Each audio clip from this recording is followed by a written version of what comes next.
বলেও কখনো বাচ্চাদের ছবি ফেসবুকে আপলোড দিবেন না।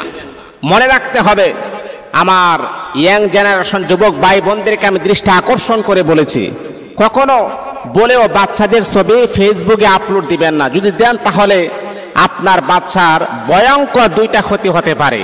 আর এই ক্ষতির থেকে যদি আপনি বাঁচতে চান তাহলে কখনো আপনারা বাচ্চাদের ছবি ফেসবুকে আপলোড দেওয়া বন্ধ করতে হবে। মনে রাখতে হবে, আপনার বাচ্চার এমন সমস্যা হবে, এমন রোগে আপনার বাচ্চা আক্রান্ত হবে, যদি আপনি ডাক্তারের কাছে নিয়ে যান ডাক্তারও এই রোগ সমাধান করতে পারবেন না। তারপর লাস্ট পর্যন্ত আপনারা যখন ডাক্তার কবিরাজ যখন দেখানোর পরে যখন কোনো কাজ যখন তারা করতে পারবে না, তখন সর্বশেষে আপনারা কি করবেন? মসজিদের ইমাম সাহেবের কাছে আসবেন ঝাড়ফুঁক করার জন্যে। মনে রাখতে হবে, মা বোনদেরকে আমি দৃষ্টি আকর্ষণ করে বলবো, আপনার এত সুন্দর স্মার্ট বাচ্চার ছবি কখনো ফেসবুকে আপলোড দিয়ে আপনি এই ক্ষতির ভিতর আপনি কখনো পড়ার চেষ্টা করবেন না। মনে রাখতে হবে, যদি আপনি আপনার এই কিউট বাচ্চার ছবিটা যদি ফেসবুকে আপলোড দেন তাহলে তাৎক্ষণিকভাবে আপনার দুইটা ক্ষতি হবে। প্রথম নাম্বার হচ্ছে, আল্লাহ রাসূল সাল্লাল্লাহু আলাইহি ওয়াসাল্লাম বলেছেন, মানুষ যদি সুন্দর হয়, বাচ্চা যদি সুন্দর হয়, কিউট বাচ্চা হয়, হ্যান্ডসাম বাচ্চা হয়, অথবা কালোই হোক, যদি আপনি কোনো বাচ্চার ছবি ফেসবুকে যখন আপলোড দিবেন, মানুষ যখন আপনার বাচ্চার ছবি দেখবে, আপনার বাচ্চা যদি অধিক সুন্দর হয় তাহলে মানুষের নজর লেগে যাবে। আর নাজরু হাক্কুন, আল্লাহ রাসূল বলেছেন নজর হচ্ছে সত্য। এই জন্য মনে রাখতে হবে, মানুষের নজর এত খারাপ, এত জঘন্যতম, যদি আপনার বাচ্চার চেহারার ভিতরে মানুষের নজর লেগে যায়, দেখবেন আপনার বাচ্চার চেহারাটা দিনে দিনে দিনে দিনে আপনার বাচ্চার চেহারা নষ্ট হয়ে গেছে। এমনকি আপনার বাচ্চার খাবারও বন্ধ হয়ে গেছে।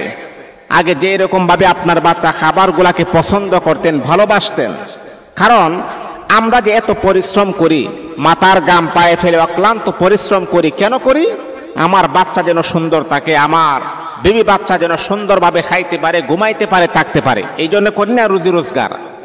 এই যে আপনি আপনার বাচ্চার জন্য এত খাবার আঞ্জাম দিচ্ছেন, এত খাবার খাওয়াইতেছেন, যদি আপনার বাচ্চার চেহারার মাঝে কাহারো নজর লেগে যায় তাহলে আপনার বাচ্চার খাবার বন্ধ হয়ে যাবে।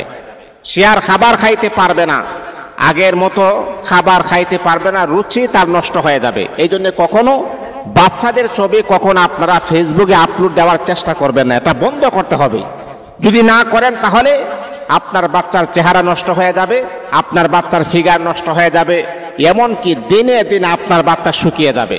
এই জন্য এই কাজটা কখনো করা যাবে না। এটা হচ্ছে এক নাম্বার। দুই নাম্বার হচ্ছে, অনেক মা বোনদেরকে আমি দেখি যখন তারা বাচ্চার ছবি ফেসবুকে আপলোড দেয়, তখন আমরা অনেক সময় দেখতে পারি কেমন জানেন?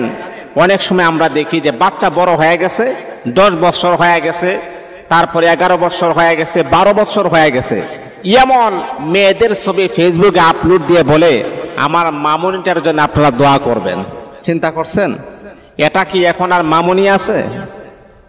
এই যে মা বাবা আপনার মেয়ে সাবালেক থেকে নাবালেক থেকে সাবালেক হয়ে গেছে, এমন একটা মেয়ের ছবি আপনি ফেসবুকে আপলোড দিয়ে বলতেছেন আমার মামুনিটার জন্য দোয়া করার জন্য। কিন্তু হ্যাঁ, মনে রাখতে হবে, পৃথিবীর জমিনের ভিতরে কিছু যুবক এমন আছে, তারা যৌবনের পাগল, যৌবন মিটানোর জন্য তারা পাগল।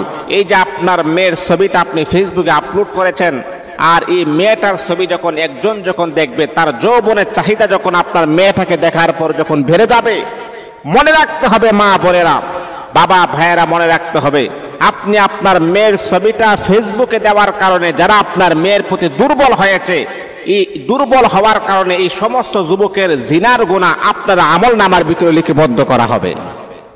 এই জন্য কখনো বাচ্চাদের ছবি আমরা কখনো ফেসবুকে আপলোড দেওয়ার চেষ্টা করব না। যদি দেন তাহলে তাৎক্ষণিকভাবে যে দুইটা বিপদ হবে, এই বিপদ নিয়ে আমি আজকে আপনাদের সামনে আলোচনা করেছি। আল্লাহ পাক আমাদের মা বোনদেরকে, বাবা ভাইদেরকে ইসলামের সঠিক বুঝ